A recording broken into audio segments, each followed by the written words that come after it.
So this is Dr. Moses, and we are going to go over hepatitis. So before I go into hepatitis, I felt like the best way to approach this is to do a little bit of patho recap on the liver itself, because I think, once we can make the connection of what the liver does and how it works, then when it's not working, we can understand the signs and symptoms that we're seeing. So the hepatic system is not just the liver, but it's the liver, the gallbladder, and the pancreas. And then the liver, it's honestly very underrated. It does so many things, and we kind of don't give it credit for everything that it does. It can regenerate itself almost entirely. If 90% of it was damaged, it could basically regenerate itself. But if it is beyond its ability to regenerate, then treatment then would be a liver transplant. But once we truly can make that connection of how that whole hepatic system works and how they work together, then it really helps us to understand hepatitis. So some of the functions of the liver, it does a lot of its work at night, and that's why we give a lot of our cholesterol medications and that kind of thing at bedtime, because it does a lot of its main actions while we're sleeping. So one thing that it does is it helps with regulating our overall blood sugars. And so again, this is where the pancreas comes into play, because we know the pancreas is what creates our insulin. So it does have that hormonal component. But what it does is it looks at the serum blood glucose that we have going on, and it can convert that glucose to glycogen. And then when it does that, it's going to then help with regulating our blood sugars. So if the blood glucose levels are sufficiently high, what it will do is it will store excess glucose in the liver and muscle cells, which is called glycogenesis. So it kind of just hangs on to it for when we might need it later. But then it can also do the opposite. So if our blood glucose levels are too low, it does glycogenolysis, which is where it takes that low glycogen and converts it to glucose to increase our blood sugars. So it's pretty cool that it has that regulatory ability. It also regulates fat and lipid metabolism, so it can convert our fat to energy when we don't have enough glucose. When you think about, and I know you probably haven't learned about it yet, but a component of fat breakdown is ketones.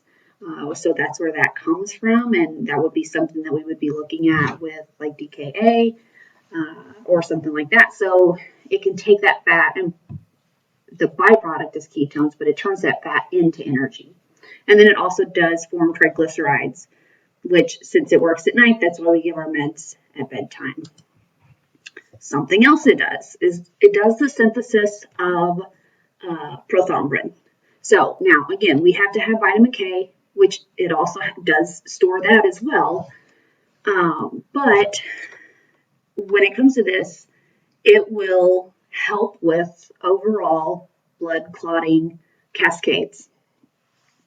So if our liver is not working, if it's not storing vitamin K, so we don't have enough vitamin K, then we can have excess bleeding. So we can see a prolonged PT-INR with these individuals, and they can have a lot of bruising because that clotting cascade is impaired because the liver is not doing its job. So another hormone that it can regulate is with aldosterone. So aldosterone is a corticosteroid that stimulates the absorption of sodium by the kidneys. So it makes a big impact on salt and water balance. So if it is not working, right, and we get high levels of aldosterone, because if aldosterone causes us to hold on to fluid, and then now I'm starting to get high levels of aldosterone because my liver is not breaking it down, then I can see the increased sodium and water retention with these individuals. And that can come in the form of ascites, which is that round belly. where we hold the fluid in the abdomen, or we can also just see it peripherally with edema, and we can see high blood pressure with this. Another reason we can have ascites and excess fluid is because of albumin. And so albumin is produced in the liver, and 60% of our albumin comes from our liver, and it helps keep the right balance of fluids and carries hormones, vitamins, other substances throughout your body. So without it, then you start dealing with swelling and other issues. So it works colloidal pressure agent, so it helps to keep things in our vessels. So it's kind of like a space keeper inside the blood vessel. And if I don't have enough albumin, then I have more fluid leak out of my vessels into the peripheral space and the tissues, and that's where I get that edema. So the liver is a store of A, D, K, B12, other minerals like iron and copper are there when you need them. So, again, if my liver is not working, so it's not storing these things. If I don't store iron, then I can have some anemia. Then I can have some of the fatigue. So I can start to see, or if I'm not storing the iron, and it stores it as ferritin, so it's ready to help support the production of new red blood cells. So if I'm not storing it, then I can see my H&H drop because I don't have that iron store there available. So we just have to think about how all these play into the overall function and symptoms that we see if the liver is not working correctly. It metabolizes medication and alcohol, so the liver is the primary organ that functions in that first pass effect. So when we swallow a pill and it goes into our stomach and then it enters into the small intestines, the first thing that it does when it's absorbed is it goes through my portal system. It's going to go straight up into my liver. My liver takes a look at everything before sending it back into circulation into my body. So it will metabolize medications. So it really can have a big impact on how high of a dose of medication we might need, because if it's highly metabolized in the liver, then it doesn't let much out, so then it takes higher doses to have enough circulating in the bloodstream to do its job. Our liver also is what tries to keep alcohol out of our system, so it metabolizes those alcohol. And then it also, any bacterias that come in from like bacterial, like on the foods, toxins that we might eat, it filters all of that and tries to protect our body and prevent it from getting into our bloodstream from that oral route. The liver produces bile, which we know is that greenish yellow fluid that helps break down fats in your food, making them easier to digest. It breaks down the greasy stuff so your body can absorb the required nutrients. And then it sends bile to the small intestines through your gallbladder to break the fats into tiny little drops so enzymes can chew them up and break them down, right? So a large portion of bile is bilirubin. And what bilirubin is the byproduct of just your red blood cells dying off, okay?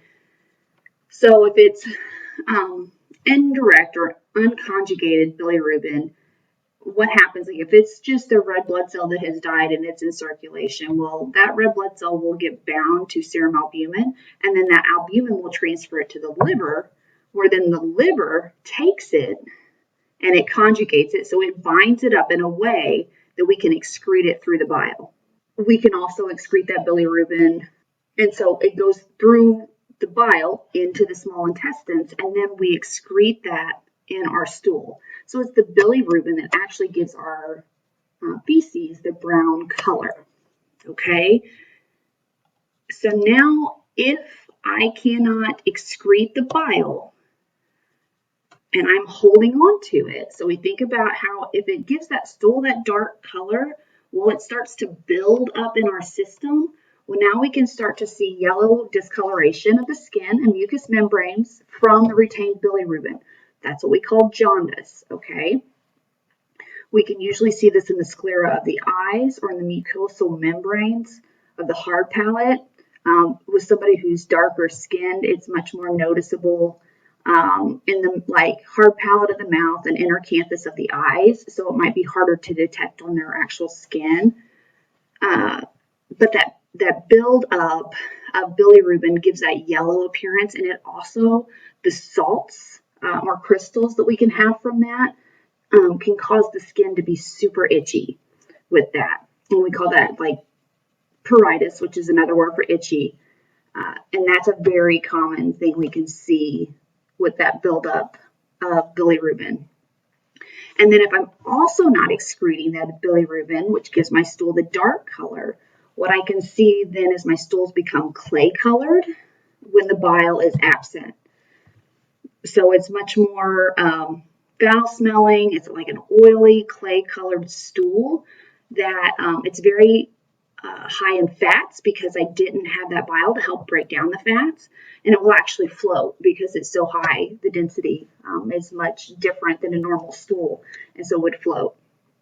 And then our urine can become very dark orange and even foam when you shake it because of that buildup of that bilirubin in the urine as well. Our body breaks down proteins, and when it breaks down proteins, it creates ammonia, which is toxic, okay? Your liver turns it into urea, which then you're able to excrete through your urine. So this process is vital, it's crucial in preventing the buildup of toxic substances in the body, okay? So if ammonia cannot be excreted, then you can have increased ammonia levels in the body. And one of the things that you can see with that, with an increased ammonia level, is hepatic encephalopathy, which are mood and personality swings, behavioral impulse control issues, become very, very fatigued, even to the point where they just want to sleep all the time. Bad enough can go to a coma, loss of abilities to care for themselves. So that hepatic encephalopathy is really important that we watch for if somebody does have liver damage, liver isn't functioning, and we get to, when we talk about hepatitis, when we talk about chronic hepatitis, this could be something we would be watching for because of that buildup of ammonia because my liver is no longer functioning.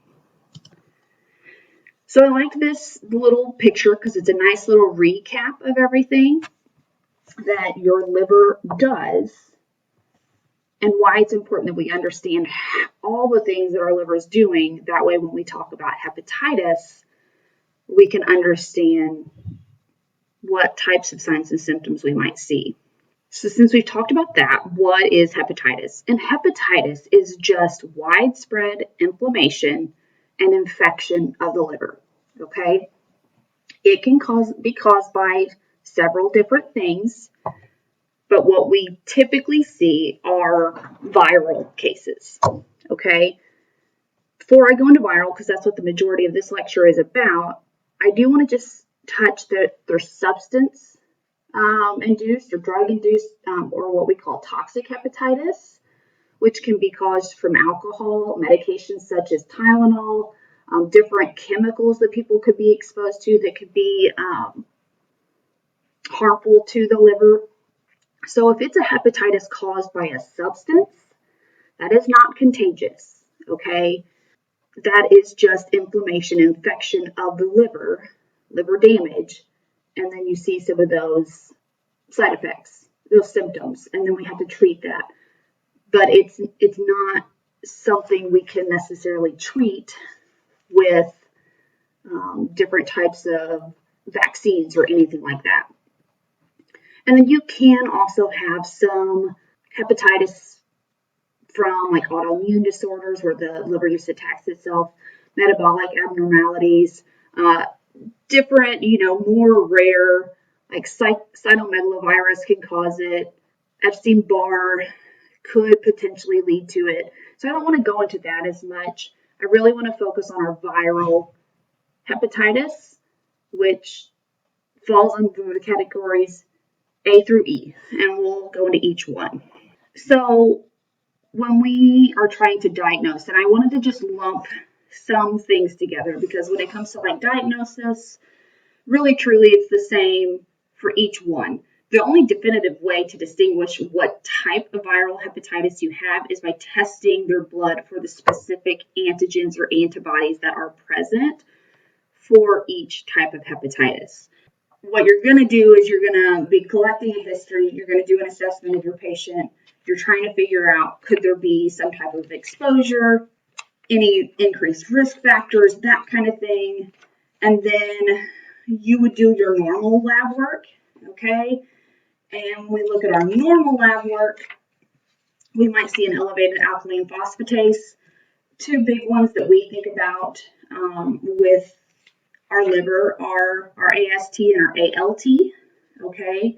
So we look at that and we go, okay, they're both elevated in the acute phases, but then they can actually go down back into a normal range once we've moved out of the acute phase, all right? We can look at a prothrombin time because, again, if they have a decreased production of prothrombin, then we could see an increase in bleeding rate. Our albumin may be normal or it could be low depending on the severity of liver cell injury.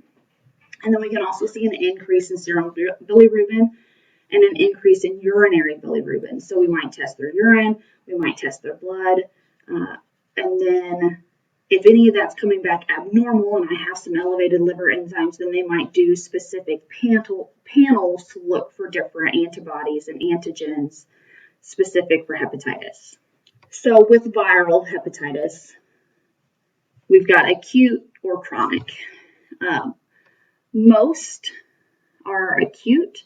Really, the only two that you see more chronic hepatitis would be your B and C. Acute, A and E, and then D is kind of this little funny outlier because he is directly connected to B. But with acute viral hepatitis, the symptoms can be pretty vague, especially like with Hep C. Most people don't even have symptoms. With Hep A, I might have like loss of appetite, diarrhea, fever, and that's pretty common with a lot of them. Just some of that overall, just not feeling great, almost flu-like symptoms in that acute phase. Can have changes in my stool patterns, nausea, vomiting. Again, that's like if I'm having like ammonia buildup, my body does not like toxic things being stuck in my system. So that's where that nausea, vomiting can come from. This usually in an acute phase is 1 to 6 months and is the period of maximal infectivity from the virus. So you can, and so this is like that initial, like, oh, hey, I've got some pretty significant inflammation going on in my liver. So that's where I can see the jaundice. I can have the pruritus. I can have the dark skin or dark urine. I can have the clay colored stools. I can definitely see maybe some enlargement of the liver. But then after that acute phase starts to subside, then I can have like a convalescent phase, which can be, like 2 to 4 months, where I might still just have like malaise and fatigue, but like the jaundice might fade. And so I might not have the dark urine. Some of those symptoms might subside. A lot of times in most hepatitis, especially like A, E, they usually have full recovery and do not progress to a chronic hepatitis. Almost all cases of Hep A resolve. But I did put on here just something to keep in mind. It's not it's not something that happens super frequently, but filament hepatic failure is a complication from acute viral hepatitis, which can have a very poor prognosis. And essentially, it's just like that acute hits that liver super hard, and most might then require a liver transplant. So it does almost irreversible damage to the liver. So I can have that encephalopathy, go into some severe coagulation problems. I can have jaundice. So if that acute does not fade and I start to really have some more significant symptoms, then I do need to make sure I'm doing some pretty frequent follow-ups to make sure we're not going into that filament hepatic failure. Then chronic, so this is, greater than 6 months. Sometimes the chronic can be asymptomatic because a lot of that acute inflammation has died down, but they still have a lot of that fever, fatigue, loss of appetite, start to get like skin rashes, a lot of joint and muscle pain can be seen with some of the chronic. And then chronic, we see most cases of chronic are Hep C, but Hep B can have some chronic instances, and chronic Hep B is much more likely to develop if they acquired the infection at birth. So that's just kind of something to keep in mind, that Hep C is your most likely to become chronic, but you can see it with Hep B too. So here's just a quick, keep this in your back pocket because we're going to go through each one. But I just liked how it was a table that put all of the hepatitis variants in one place. So you can kind of maybe, as a quick review, look at this once you've gone through all of them to kind of help keep them separate. So what I wanted to do to try to make this the least amount of confusing as possible is group A and E together, and then I'll group B and D together and then do C separate. So hepatitis A and E, and I like this little mnemonic because hepatitis with a vowel come from the vowel, okay? And that meaning these are transmitted by the fecal oral route, okay? So they're both RNA viruses where then my body takes that and it gets, goes through my intestines. Once I've ingested something that's been contaminated with stool, so food, this is just not washing our hands, that kind of thing. We can see this transmission occur between family members, institutionalized individuals, long-term care, prisons, that kind of thing, children in daycare centers. So this foodborne hepatitis A outbreaks usually are due to contaminated food by an infected food handler. So we do have a vaccination for this in the U.S., so these outbreaks are much less common in the U.S. than they used to be. But if we're traveling to other countries or something like that where they do not have the vaccinations, it's something we definitely need to keep in mind. Okay, and the same thing goes for Hep E. So Hep E isn't very common in the U.S. anymore. It's most commonly through contaminated waters, but it is widely circulating in the West. You can see it like in your tropical areas. It's very dangerous to pregnant women. So that is something I do try to point out, that pregnant women who contract Hep E have a 20% mortality rate. There are problems with intrauterine death, preterm delivery, and stillbirth. So that is just kind of something to keep in mind with Hep E. Thankfully, we don't see it a whole lot over here, but for people traveling to other countries, or, if you were to do, say, nursing in a mission or something like that, thinking about how that is something that could be very dangerous to those individuals. Okay, so symptom-wise, it's listed again. These are these generic hepatitis symptoms, okay? And then we'll go into each one because Hep A does have a vaccine, whereas Hep E does not. So diagnosis, like I said, you're just looking at the different immunoglobulins that show up. So I would be looking like an antibodies to Hep E. If I have an IgM that shows up, that's the first thing my body produces. And then if we have like an IgG to Hep A, that usually presents later, meaning the acute phase is already passed. But if it's present, then that could maybe help me to be diagnosed to say, hey, we're already out of the acute phase, but somebody had contracted Hep A or Hep E. But if I've got an IgM, then I might be still in that acute phase. Treatment for both really are non-specific. When they're infective, we just do supportive measures. So if they've got the nausea, vomiting, you can do antiemetics, make sure they're getting plenty of hydration and that kind of thing. And then you can, and I'm not going to spend much time on this because there are some cases of chronic Hep E, and you can do immunosuppressive agents, but it's just very rare. So it's not something you're going to see frequently at all here. The main thing we teach, though, is the prevention of Hep A, because there is a vaccination.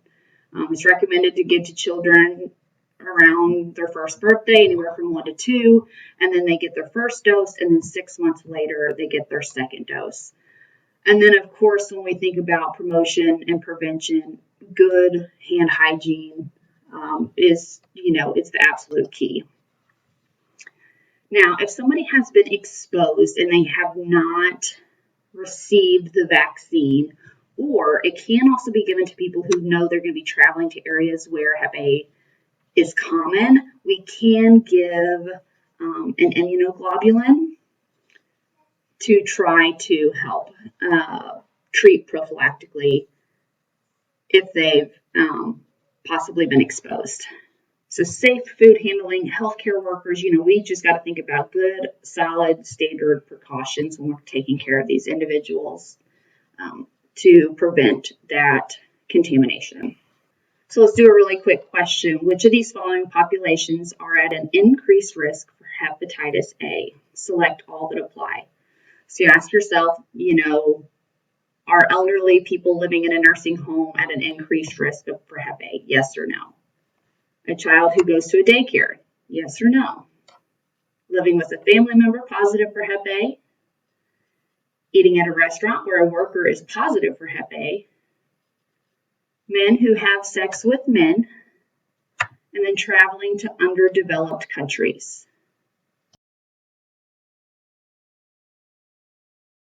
So our answer there was all of them, okay? We think about anything where fecal oral could come into play. And like we said, in areas where there's institutionalized, so prisons, nursing homes, daycares, any groups of large people, that does put them at an increased risk.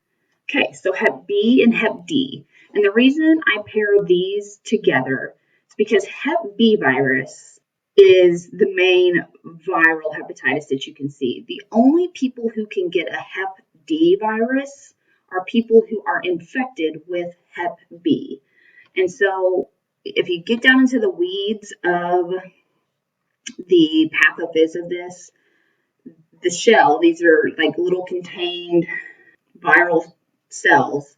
And on the outside surface of the Hep D virus is the presence of the Hep B virus. And you basically have to have that Hep B virus there in order for that Hep D viral cell to kind of be engulfed and opened up.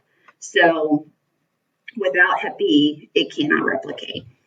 So when I say transmission of Hep B, well, that's the same thing for Hep D. Okay, so we don't see this near as much anymore because we now have hepatitis B vaccines. Okay, but before then, it definitely was more common. So it is bloodborne. Modes of transmission, though, with this: unprotected sexual intercourse with an infected partner, so coming into contact with their semen and vaginal secretions, sharing needles, syringes, IV drug users, any other drug injection equipment, sharing razors or toothbrushes with an infected individual, healthcare workers who have accidental needle sticks, blood transfusions, again, not near as common now that we screen. But, especially individuals who maybe received blood transfusions before 1990 are at a greater risk that potentially have like a chronic Hep B. Again, not super common, but could be a risk. Individuals who undergo hemodialysis, direct contact with blood or open sores from an infected individual, and then birth. So this is something that can be spread from an infected mother to the baby during the birthing process.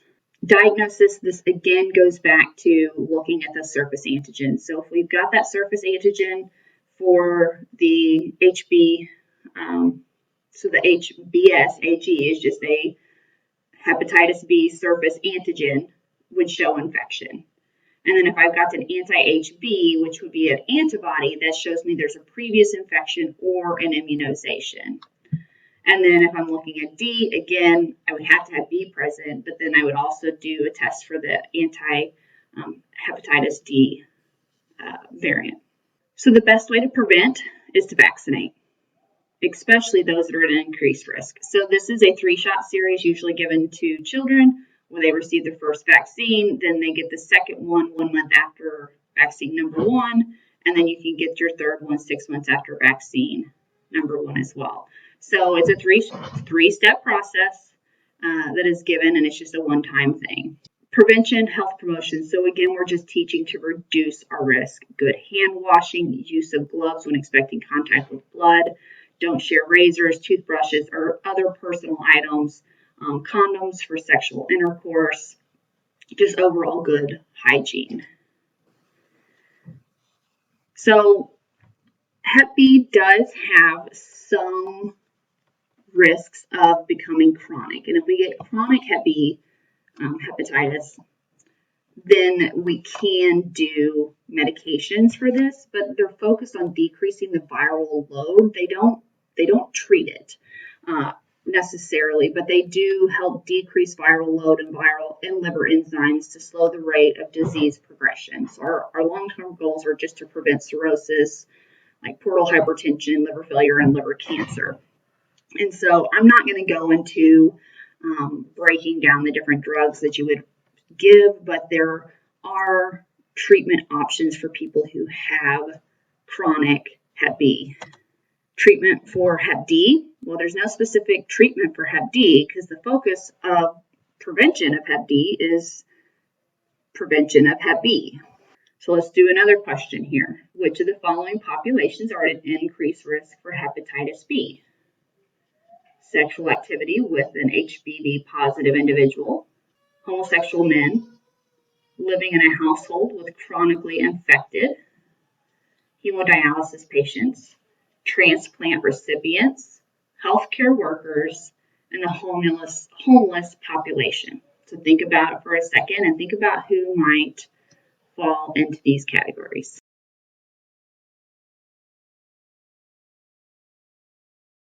So everybody listed here would be at risk.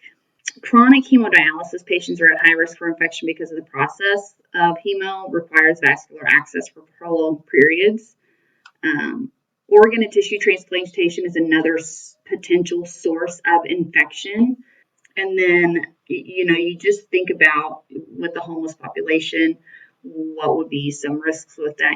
There's much more increased risk of drug use, sharing items with each other, so it does put them at a greater risk. Okay, and so then lastly, let's look at Hep C. Hep C can typically be mostly asymptomatic, and which, that's kind of scary to think about. So it's contracted either through blood or sexual contact. So most common transmission is sharing contaminated needles and equipment among injection drug users. High-risk sexual behaviors, unprotected sex, multiple partners, and the homosexual male population is at greatest risk. People who were given blood or blood products before 1992 when they started testing for Hep C. So they suggest that anybody like in the boomer age range should just be tested for it to make sure that they couldn't have come into contact with some of this and then was never, especially if they received blood or blood products, just as a precautionary, because they could be living with it completely asymptomatically and have no idea that they have the actual infection. Like I said, in the acute, they're asymptomatic. Hep C is the most common cause of chronic hepatitis, and then that chronic infection then leads to liver cirrhosis. It can lead to liver failure and liver cancer. So chronic Hep C is the most common cause of chronic liver disease and liver failure, with 20 to 30% of infected patients develop cirrhosis and eventually liver failure and or liver cancer. Those with chronic Hep B or Hep C account for 80% of cases of liver cancer. And interestingly enough, Hep C chronic hepatitis is the most common indication for liver transplants in the U.S. So the hard part about this is there's up to a 15 to 20 year delay between the infection and the clinical manifestations of liver damage. So it's really hard to know that if they lived asymptomatically for years and this is just kind of going on dormantly, they're at risk and they have no idea. Another interesting fact is people who have Hep C infections are also at risk for Hep B and HIV. Reason being about 30 to 40% of HIV infected patients have Hep C, and the high rate of co-infection is related primarily to drug use. So diagnosis, again, we would be looking at the marker for chronic Hep C is that anti-HCV. And then an antigen RNA quantification is ongoing active viral replication. So they look to see if it's chronic. So how do we prevent? Good hand hygiene, good standard precautions, be very cautious with coming into blood products, wearing gloves, being very careful, using single-use needles. Don't recap use needles. Make sure we engage safeties. Those are things we can do as healthcare workers. And then condoms for safe sex, not to come into contact with semen, blood, that kind of thing. So continuing on health promotion and prevention, general measures to prevent Hep C are, screening of blood, organ, and tissue donors, doing good infection control measures, modifying high-risk behaviors, obviously stopping drug use, sharing needles, multiple partners with sexual practices, that kind of thing. Like I said, CDC recommends screening all persons born between 1945 and 1965. There is no post-exposure prophylaxis per CDC. So like I said, with, Hep A, we could give that immunoglobulin, but there's nothing we can give for Hep C. Now, if, say, I did get a needle stick in the hospital, I would follow up, knowing that I came into contact with that. We would do anti-HCV testing at baseline, and then you would follow up looking for any of those antigens to show up, looking at your liver function panels for 4 to 6 months to making sure that we're not seeing any of those changes that could show that you contracted Hep C from that needle stick. Treatment goal is to prevent from becoming chronic. So we do have direct acting antivirals, and these target specific steps in the Hep C replication process. They have fewer side effects than past treatment options. I'm not going to go into them. There is a table in your book, but I don't want to go down into the weeds of the different treatment options, but just know that those options that they do have do affect the immune system. So teaching patients to avoid crowds, minimizing risk of infection are important with these individuals. So that's going through A through E. So again, nursing implementations, just things that I want you to be thinking about. This is kind of saying it over again, but when we're in an acute phase, like looking at jaundice, if we're seeing that, if they're starting to get the pruritus if present, creams, topicals that can help with the itching. If they've got headache, joint pain, giving just appropriate medications for those. Adequate nutrition, small, frequent, low-fat meals may help with nausea because, again, if I'm not breaking down fat, that can then cause that buildup. Comfort measures to stimulate the appetite, antiemetics, adequate fluid intake. Rest is important for liver regeneration. Like I said at the beginning, our liver does the most work at night, so rest is really important. Psychological and emotional rest, diversional activities may help patients cope and ensure adequate rest. Ambulatory care, so teach how to prevent the transmission, teach patients what symptoms they need to report. Things that we'd be looking at as complications, bleeding tendencies. So again, if we start seeing those increased bruising, they get the cuts that can't stop bleeding. Any signs and symptoms of encephalopathy, sudden increase in weight or abdominal girth, because it could be that fluid retention or ascites that we could see if we're worried about like it going more chronic or having like the filament liver failure, that kind of thing.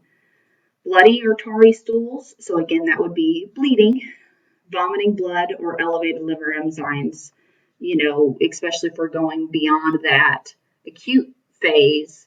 And then now, are we worried about like some actual long-term liver damage? So complications of hepatitis would be acute liver failure. That's that filament that I was talking about. Chronic hepatitis, so some HBV, a majority of Hep C infections, cirrhosis of the liver, portal hypertension, hepatocellular carcinomas, hepatic encephalopathy, and ascites are all complications that we look for with viral hepatitis. So let's do this one really quick. Which of the following populations are at an increased risk for Hep C?